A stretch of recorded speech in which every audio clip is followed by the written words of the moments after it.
Kami butuh firman-Mu, kami butuh kekuatan-Mu, kami butuh peringatan-Mu. Biarlah firman-Mu yang kami dengar di pagi hari ini mengingatkan kami, menguatkan kami, menegur kami, menghibur kami. Dan biarlah saat ini kami memutuskan bahwa setiap firman yang kami dengar, kami belajar untuk melakukannya. Mampukan kami Tuhan untuk mendengar, mencerna, memahami, dan melakukannya. Berkat-Mu turun buat GB Rock Blora. Dalam nama Yesus. Amin. Silakan duduk, kekasih Tuhan. Shalom.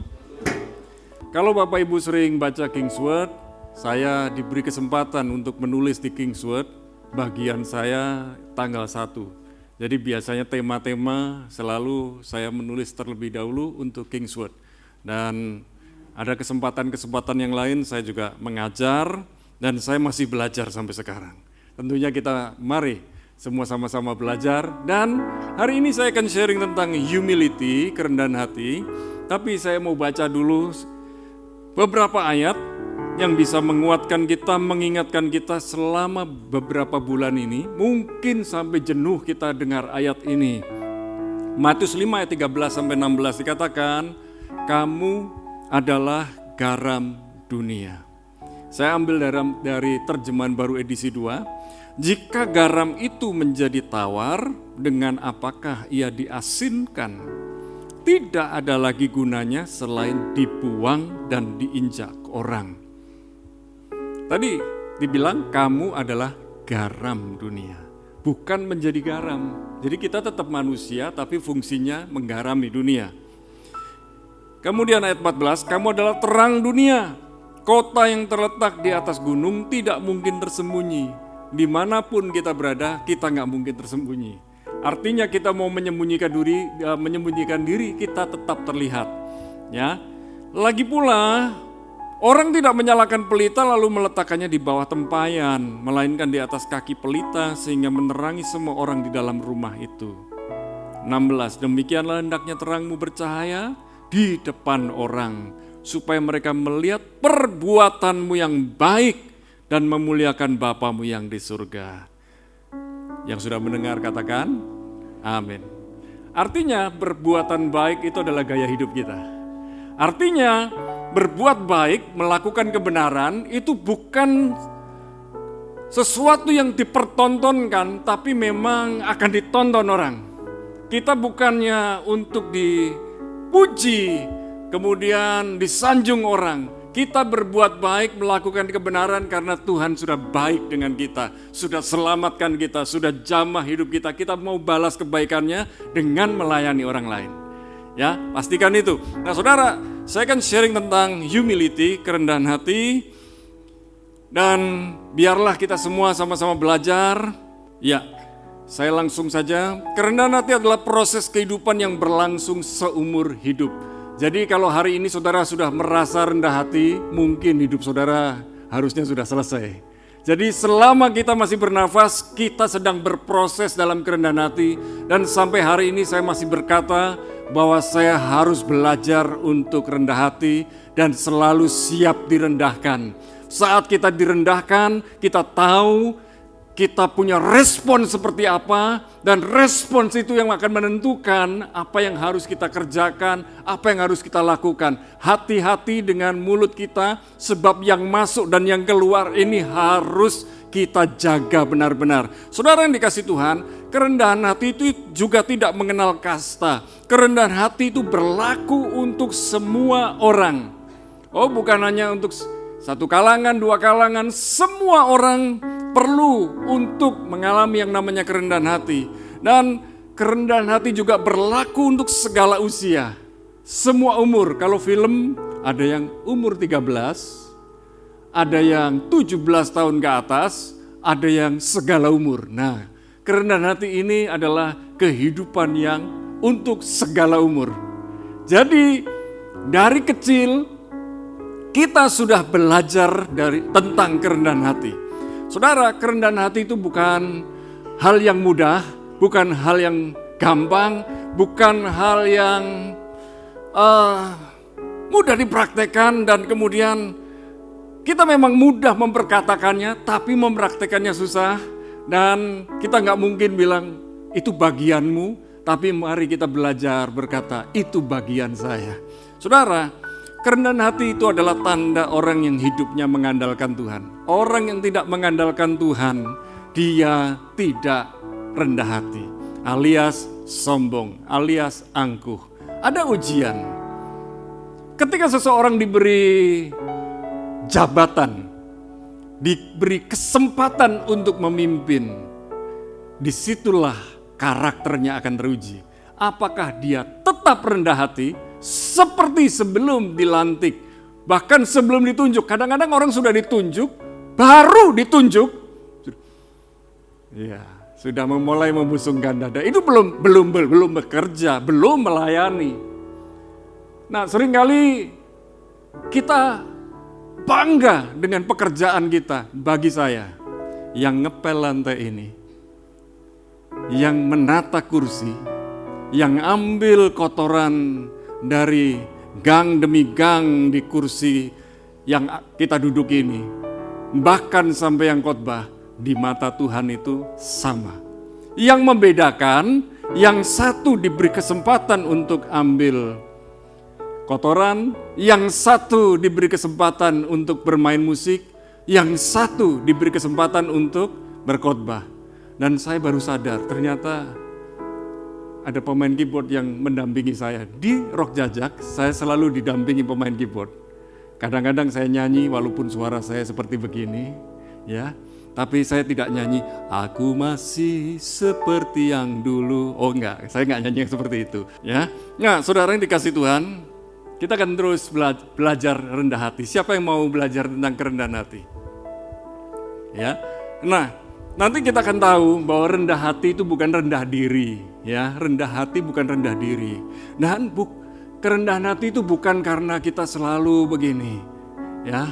Enggak selalu. Ada orang memang bergaya seperti itu supaya terlihat rendah hati. Sebab our gratitude, rasa ucapan syukur kita kepada Tuhan akan menentukan attitude kita. Ya, gratitude produces attitude. Jadi ucapan syukur kita, rasa syukur kita akan menentukan, menghasilkan sikap. Semakin kita bersyukur kepada Tuhan, sikap kita semakin rendah hati. Dan prosesnya adalah kalau kita makin diberkati, makin diberi jabatan, makin diberi kedudukan, attitude kita akan makin kelihatan, sikap kita akan makin kelihatan. Nah, apa itu kerendahan hati? Ya, rendah hati dalam Efesus 4 ayat yang kedua, saya ambil dari terjemahan baru edisi 2, dikatakan, hendaklah kamu selalu rendah hati, lemah lembut, dan sabar. Nah, saya ambil yang rendah hati saja. Saya mau kupas di sini. Kemudian dikatakan, tunjukkanlah kasihmu dengan saling membantu, saling menolong, bukan saling merongrong, bukan saling menjegal, bukan saling menyalahkan, bukan saling menuduh, tapi tunjukkanlah kasihmu dengan saling membantu. Saya ini dulu di kantor, sebelum ada di Rock Ministries, saya ada di tempat yang lain. Saya ini punya kantor yang cukup besar, kerjaannya merangkap, pemimpin redaksi, sebuah majalah, kemudian saya pentil juga, penerima telepon. Nah, ketika menerima telepon, shalom, apa kabar? What can I do for you? Apa yang bisa saya lakukan buat Bapak? Apa yang bisa saya lakukan buat Ibu? Nah, dari sikap itu saja, itu bisa menunjukkan siapa diri kita. Kita ini mau menyambut orang dengan ramah. Saudara, rendah hati ini sangat penting. Itu sebabnya di dalam bahasa Yunani diambil kata tapeinoprosune. Nggak penting yang tape-tape ini, tapi paling tidak kata rendah hati itu nanti di dalam bahasa aslinya itu ada berbeda-beda. Artinya begini, rendah hati, merendahkan diri, kerendahan hati, kesederhanaan. Kemudian tidak berpikir berkata yang muluk-muluk. Omdo, omong besar, ombes, omongnya yang muluk-muluk, enggak. Apa adanya, yang sederhana, yang simple, yang mudah dimengerti orang. Sekalipun kita pandai, tidak perlu menunjukkan diri kita pandai. Yang saya lihat begini, Tuhan Yesus itu kadang-kadang itu buat saya lucu, unik, bahkan nyeleneh. Kenapa? Buat murid-muridnya dia terang-terangan, tapi buat orang lain kasih perumpamaan. Tujuannya sebetulnya begini, kalau orang nggak ngerti, tanya. Tapi dengan murid terang-terangan dia menghardik, kemudian dia melakukan sesuatu, mengecam dengan murid-muridnya terang-terangan. Kecuali dengan ahli Taurat, orang Farisi, dia berani, langsung to the point. Saudara yang dikasih Tuhan, untuk banyak orang dia beri perumpamaan juga. Nah, dari hal-hal yang seperti ini, kita coba lihat, ini menjadi tolok ukur kita, patokan kita, apakah kita sudah termasuk rendah hati. Ya, saya sudah rendah hati level sekian, tapi saya masih mau rendah hati lagi, boleh. Karena ada kecenderungan, dunia sekarang kan dunia sosmed. Ayo, kalau kita punya 10 foto, dari yang paling jelek sampai yang paling bagus, yang mau ditayangkan di sosmed yang mana? Yang paling jelek? Yang paling bagus, ya enggak? Tujuannya apa? Supaya ketika dilihat orang dapat like, ya dapat ada gambar hatinya. Kalau hari ini kita upload terus tanda hatinya sedikit, lo kok titik? Ya kan? Nah, kalau kita masih ada sikap seperti ini, kita perlu cek. Boleh bangga sesaat, tapi kalau nggak ada yang nge-like, nggak ada yang memuji, nggak ada yang menyambut, nggak ada yang komen, nggak apa-apa. Bagi saya sebetulnya begini, punya sosmed itu sebetulnya menyusahkan diri kita sendiri loh. Kenapa? Tiap kali kita pergi kemana, kita upload foto, kita upload video, itu sebetulnya kalau kita meninggalkan rumah kita kosong, itu bahaya. Karena ada orang-orang yang ikuti sosmed kita dengan tujuan cari celah. Nah, kemudian tidak semua kegiatan kita ini harus diketahui semua orang. Dan kalau sudah diketahui semua orang, orang suka, ada yang nggak suka, ada yang komennya negatif, komennya positif, siap nggak saudara? Seringkali kita nggak siap. Nah, itu sebabnya kita harus betul-betul perhatikan baik-baik. Apakah kita ini siap bersosmed? Ya, siap dikritik dan lain sebagainya. Tadi kata yang pertama rendah hati, yang kedua miskin. Ya, nah perhatikan di sini Matius 5 ayat yang ketiga, saya ambilkan beberapa versi. Dikatakan demikian, berbahagialah orang yang miskin di hadapan Allah, karena merekalah yang punya kerajaan surga. Dalam terjemahan baru edisi 2. Dalam bahasa Indonesia sehari-hari dikatakan berbahagialah orang yang merasa tidak berdaya dan hanya bergantung pada Tuhan saja. Mereka adalah anggota umat Allah. Dari kata miskin ini, dalam terjemahan lama ini sangat pas. Berbahagialah segala orang yang rendah hatinya, karena mereka itu yang empunya kerajaan surga. Saudara, dari kata miskin artinya merasa tidak berdaya dan hanya bergantung. Kemudian rendah hatinya. Kata miskin diambil dari kata petokos yang punya arti miskin, semiskin-miskinnya sehingga tidak punya apa-apa. Hidup miskin yang selalu tergantung bantuan orang lain. Tidak berdaya. Miskin spiritual, selalu rindu diisi dan dipenuhi Tuhan. Rasa lapar, rasa haus, ingin bersekutu dengan Tuhan. Sehingga kadang-kadang kita nyanyi, ku ingin selalu bersekutu denganmu, menikmati hadiratmu. biarlah rohmu tinggal dalamku. Sungguh indah bersamamu selamanya. Adakah rasa rindu kita memuji Tuhan, menyembah Tuhan, baca firman Tuhan, berdoa? Ataukah kita sudah mulai meninggalkan kasih mula-mula? Kita sudah mulai garing, datang ibadah karena ada Pak Gembala datang, aku harus kelihatan. Sehingga aku kelihatan, wah, Pak Gembala Shalom. Nah, ada banyak orang seperti itu, tapi jemaat Rock Blora enggak seperti itu. Bilang sama sebelahmu, kamu enggak seperti itu. Ya, saudara, kita datang ibadah itu ada rasa lapar, ada rasa haus. Aku butuh ditegur, aku butuh ditemplak firman Tuhan. Biarlah firman Tuhan itu pedas di telingaku. Hari ini jangan minta firman Tuhan kayak bubur. Ya, yang dimakan sebentar ditelan, lalu selesai dan tiba-tiba lapar lagi.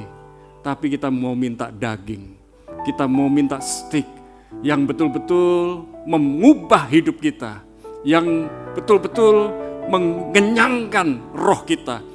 Kemudian dikatakan menanggalkan seluruh rasa keyakinan diri terhadap kebenaran dan kekuatan kita sendiri, agar kita dapat mengandalkan Tuhan dalam membenarkan kita dan mengandalkan kebaikan Tuhan dalam pengudusan kita. Arti sederhananya, orang yang miskin di hadapan Tuhan, orang yang rendah hati adalah orang yang betul-betul merasa gak mampu, gak berdaya, dan berkata tanpa Tuhan saya tidak bisa apa-apa. Sekalipun hari ini saudara, kita semua sudah diberkati Tuhan. Saya lihat saudara adalah orang-orang yang sudah diberkati. Mengapa? Saya yakin tiap hari kita ganti pakaian. Tiap hari kita bisa makan. Anak-anak kita bisa bersekolah. Semuanya dapat makanan yang bergizi. Artinya kehidupan kita sudah diberkati. Kalau kita ingin lebih kaya lagi, boleh. Tapi proses menjadi lebih kayanya seperti apa? Itu yang paling penting. Tapi tadi di dalam mobil saya bilang begini kepada Pak Roy dan Ibu Lisa. Kalau kita berbisnis, kita banting-bantingan harga, lama-lama kita terpelanting. Kenapa? Nanti kompetitor akan ada yang banting lagi, yang punya dana besar akan banting lagi. Semuanya akhirnya rusak. Tapi saya mau bilang begini, kalau kita punya servis bagus, walaupun harga kita di atas rata-rata, orang akan datang. Orang melihat keramahan kita, pelayanan kita, dan betul-betul kita ini memberi yang terbaik. Oh, di sini memang beda. Di sana harganya murah, jangan-jangan KW. Lo malah sebegitu, padahal sama-sama aslinya. Yang baru punya modal besar, ingin narik pelanggan kita. Doa saya simpel kok. Tuhan pertemukan saya dengan pelanggan-pelanggan baru setiap hari. Pelanggan-pelanggan lama tetap betah. Biarlah itu jadi doa Bapak Ibu semua. Ya, nah saya lanjutkan lagi. Yang kedua, mengapa kita harus rendah hati? Saya lompat. Oke, yang miskin di hadapan Allah dulu. Ya, miskin di hadapan Allah adalah bentuk kesadaran bahwa kita tidak mempunyai perbuatan baik agar dapat memiliki kerajaan surga. Jadi jangan berpikir kalau saya punya kerajaan surga itu karena perbuatan baik kita. Enggak, itu by His grace.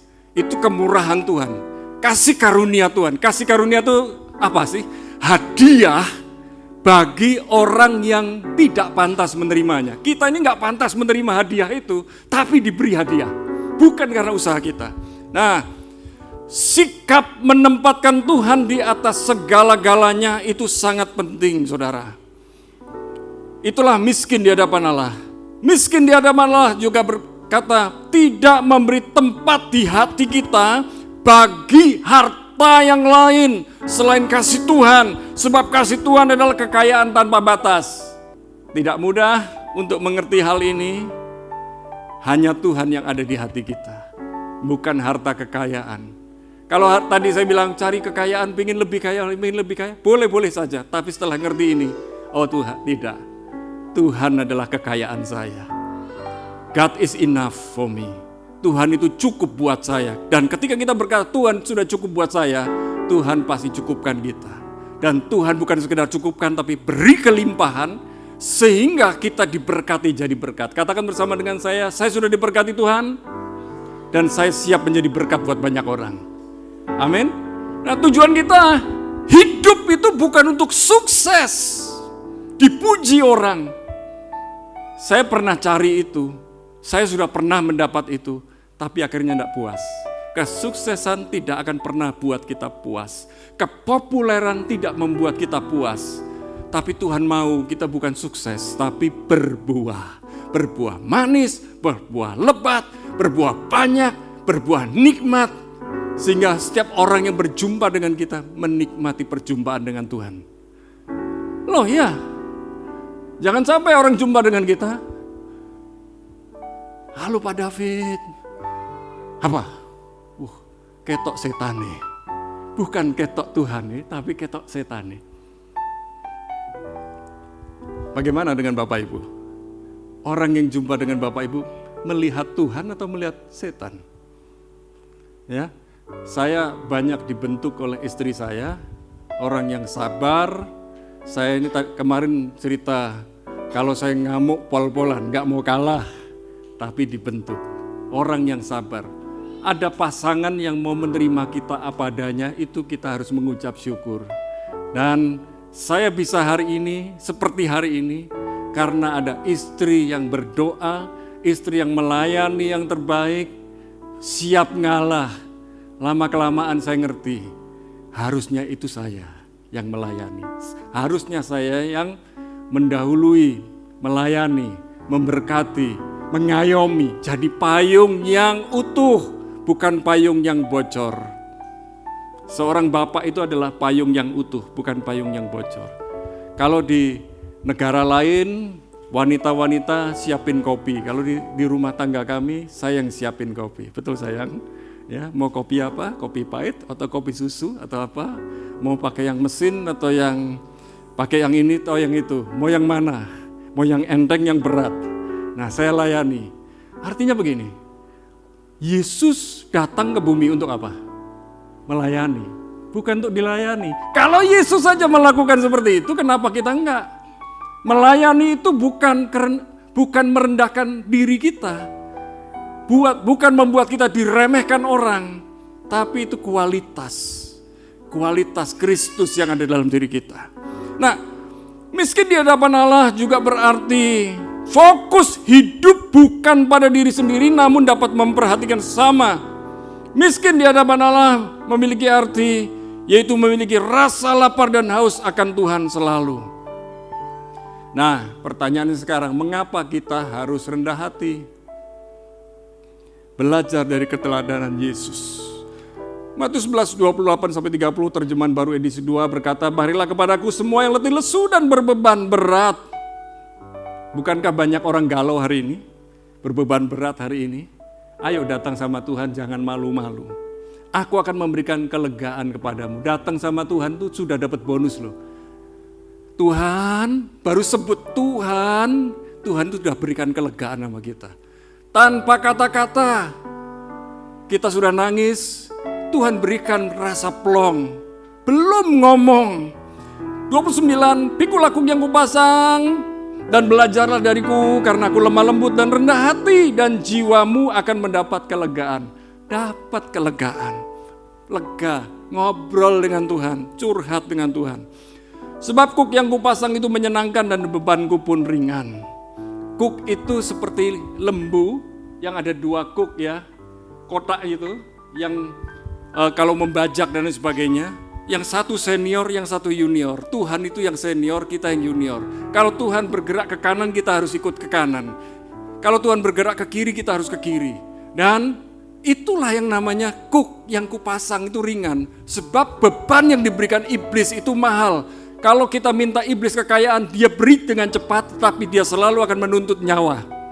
Tapi kalau Tuhan tidak menuntut nyawa, dia yang memberi nyawa. Itu bedanya. Saya lanjutkan lagi. Kerendahan hati itu tanda kita mengenal Tuhan dengan benar. Kerendahan hati dimulai dari belajar mengikuti teladan Yesus Kristus. Kerendahan hati membuka pintu damai sejahtera yang berlimpah atas hidup kita. Saya selalu belajar Pak Daniel, bahkan praktek dan minggu lalu barusan ditolak. Setiap ketemu orang saya berusaha untuk sambut, salam, beri jabat tangan. Minggu lalu saya ketemu dengan seseorang yang memang terang-terangan di mana-mana menolak saya. Kesempatan kalau di tempat umum saya beri jabat. Dia bilang, enggak usah, di depan banyak orang. Makin mempermalukan dia. Tapi istrinya mungkin malu, terima. Sedapat-dapatnya kalau kita bisa berdamai dengan orang, berdamailah. Sedapat-dapatnya saling mendahului memberi salam. Istri saya bilang begini, kamu enggak salah, kamu sudah mendahului. Sekalipun orang itu menolak kamu. Nah, saudara, itu gak enak. Kita sepertinya dipermalukan. Saya kaget sesaat, tapi gini, aku sudah melakukan bagianku. Tuhan akan melakukan bagiannya bagi saya dan bagi dia. Selesai. Yang ketiga, ini terakhir, praktek kerendahan hati dalam keseharian. Saya belajar praktek. Rendah hati itu bukanlah rendah diri, minder, bukan. Rendah hati itu karakter Kristus. Minder itu sombong versi negatif. Sombong versi positif, aku nih loh, setiap kenaikan kelas aku nomor 1. Itu fakta, bagus, positif, tapi cara kita ngomong berbeda. Ya, ada orang yang bisa membanggakan kekayaannya dengan cara yang rendah hati, tapi ada sebaliknya, membanggakan apa yang dia miliki dengan nada sombong. Nah, bagaimana kita bisa membanggakan diri kita dengan nada yang rendah hati? Tujuannya adalah mengucap syukur kepada Tuhan dan berterima kasih kepada Tuhan. Semua itu dari Tuhan. Dan berikutnya, rendah hati itu berkaitan dengan kedewasaan rohani. Kanak-kanak nggak bisa. Dalam prinsip berhubungan, saya selalu punya prinsip gini. Anda menang, saya menang. Anda menang, saya ikut menang. Dalam adu pendapat, berdebat, orang kan biasanya pengen menangnya sendiri. Kadang-kadang sampai ngawur, ngotot, buat saya nggak mau. Saya selalu bilang dengan istri saya dan jemaat, tak eman-eman jantungku. Tak eman-eman, ngapain bertengkar, ngapain mau harus menang. Dulu seperti itu, saya harus menang, saya harus nomor 1, saya harus di atas yang lain. Tapi lama-kelamaan, capek deh. Karena di atas saya pasti akan ada yang di atasnya lagi. Akan ada yang di atasnya lagi. Akan ada yang di atasnya lagi. Tapi kalau kita merendahkan diri, makin merendahkan diri, gak ada yang membatasi. Gak ada yang membatasi dan membuat kita tenang. Kita membuat diri kita teduh. Saudara, rendah hati berarti sudah terbebas dari keinginan membanggakan diri. Hati-hati dengan pujian. Pujian itu seringkali membuat kita terlena. Dan jangan pernah merasa tidak terpakai kalau tidak ada yang memuji kita. Ya, jangan merasa kok Pak Gembala enggak memberi pujian buat saya berarti pelayanan saya buruk, enggak. Rendah hati berarti tidak membeda-bedakan orang sekalipun setiap orang memang berbeda. Rendah hati tidak membandingkan diri kita dengan orang lain. Enggak bisa. Rumahnya orang dengan orang lain beda. Makanan kita pun kadang-kadang ada berbeda. Kendaraan kita berbeda. Setiap orang punya tanggung jawab masing-masing dengan kepercayaan yang sudah Tuhan berikan. Yang 1 talenta bertanggung jawab tentang 1 talenta. Yang 2 talenta bertanggung jawab 2 talenta. Yang 5 talenta bertanggung jawab 5 talenta. Itu di hadapan Tuhan. Jangan melihat, wah itu kerjanya banyak. Wah Kang Done akeh. Wah itu berkatnya akeh. Tanggung jawabnya akeh. Mau enggak? Kita mau berkatnya, kita seringkali enggak mau tanggung jawabnya. Rendah hati berjalan seiring dengan kehidupan yang penuh syukur dengan Tuhan. Dan rendah hati itu belajar mau mengerti dan peduli orang lain, bukan minta dimengerti dan dipedulikan orang lain. Yang masih suka minta dimengerti, minta dipedulikan, minta disapa, minta dijemput, minta ditelepon dulu. Belajar kerendahan hati. Jangan sampai Pak Gembala telepon, minggu lalu kemana? Kok enggak kelihatan? Lebih baik ngomong, Pak, minggu ini saya enggak hadir ibadah karena saya akan begini. Ya, kita mendahului, memberitahu. Saudara, hati gembala itu hati manusia juga. Seminggu yang lalu ada jemaat di tempat kami umur 39 tahun. Habis fitness, badannya fitness, bagus, kekar, tapi ada riwayat sakit jantung. Nah, dia habis fitness, dia pergi ke tempat dia bekerja, dia punya apotek. Karena keringat dingin, dia sudah minum obat yang ditaruh di bawah lidah. Tetapi masih badannya kurang enak, dia pulang ke rumah. Bukan pergi ke rumah sakit atau puskesmas. Dia minta dikeroi istrinya. Istrinya baru ambil minyak, sudah kaku.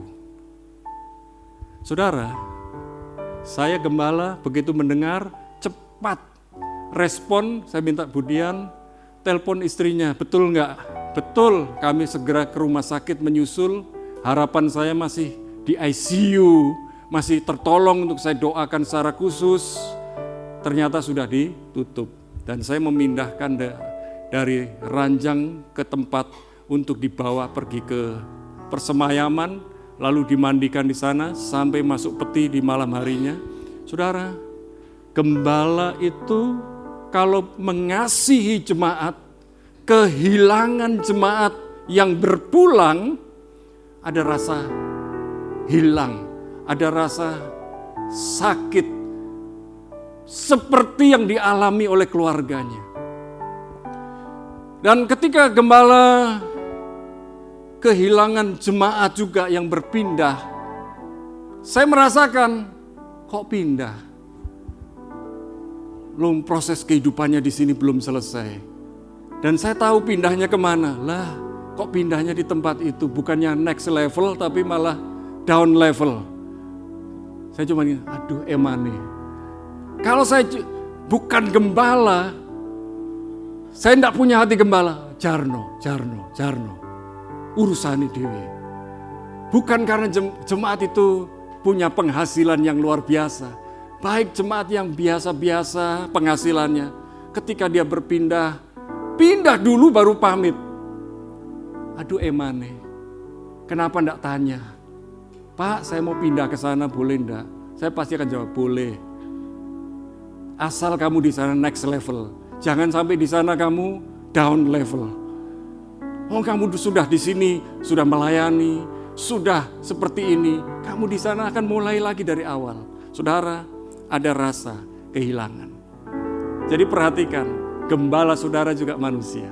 Saya tidak dikasih tahu sama Pak Daniel loh ya. Saya rindu gembala-gembala itu umurnya panjang. Halo jemaat, amin. Amin ya, tenanan enggak ini? Amin ya. Bikin senang Bapak Gembala, tapi jangan banyak kirim makanan. Rendah hati itu belajar menyediakan waktu, fokus, dan perhatian serius dengan orang yang sedang berbicara dengan kita atau bersama kita. Letakkan, simpan smartphone dan hal-hal yang mengganggu perbincangan kebersamaan. Tadi malam ada yang telepon saya bilang, Pak Daniel, Pak permisi. Saya tidak balas WA dan lain sebagainya, biar bunyi mau kayak apa enggak. Tapi kalau telepon, saya lihat dulu namanya. Oh, oke, saya angkat. Tapi permisi dulu. Itu pun belajar. Istri saya jadi saksi. Enggak mudah. Biasanya sambil ngobrol tuh kita begini. Berarti fokus saya ke sini, bukan dengan orang yang saya ajak ngobrol. Ayo. Siapa yang mau belajar fokus dengan orang yang di hadapan kita?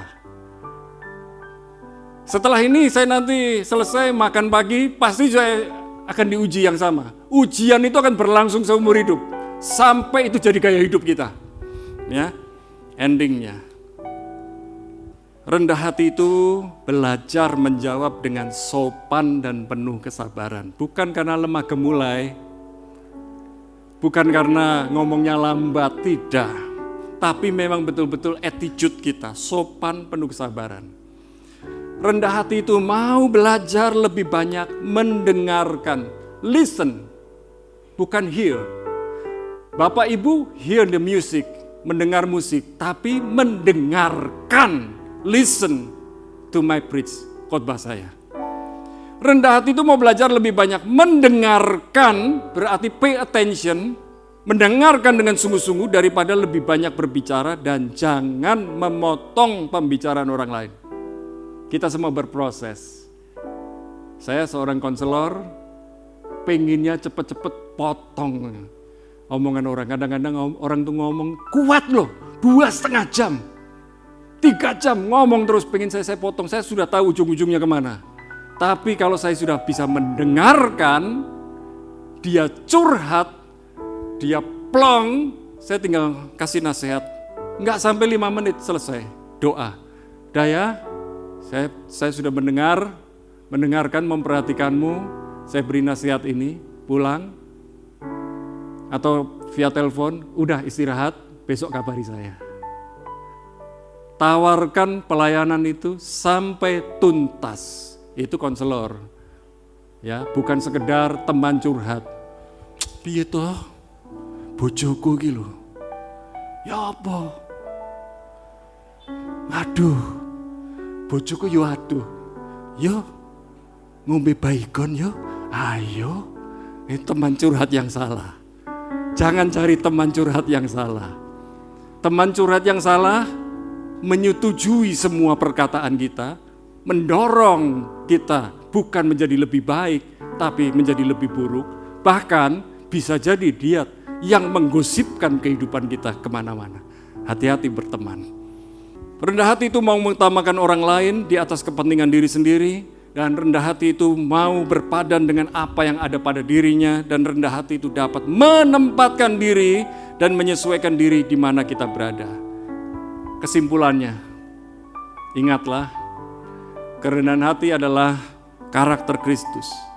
Sikap rendah hati membuka pintu berkat dan pertolongan dari Tuhan. Mau pintu berkat terbuka, tingkap langit terbuka, rendah hati. Kerendahan hati bukan dihasilkan dari IQ yang tinggi. Orang bisa menata kata-kata yang bagus, mempesona orang, tapi itu hanya lip service. Tapi orang rendah hati, walaupun kata-katanya sederhana, kata-katanya mungkin buat kita, kok gampang banget sih ngomongnya, kok gampang dimengerti, tapi itu kerendahan hati. Dan terakhir, kerendahan hati dimulai dari kesadaran siapa diri kita di hadapan Tuhan. Makanya dikatakan berbahagialah orang yang miskin di hadapan Allah. Berbahagialah orang yang merasa tidak berdaya dan selalu mengandalkan Tuhan. Berbahagialah orang yang rendah hatinya. Tuhan memberkati saudara.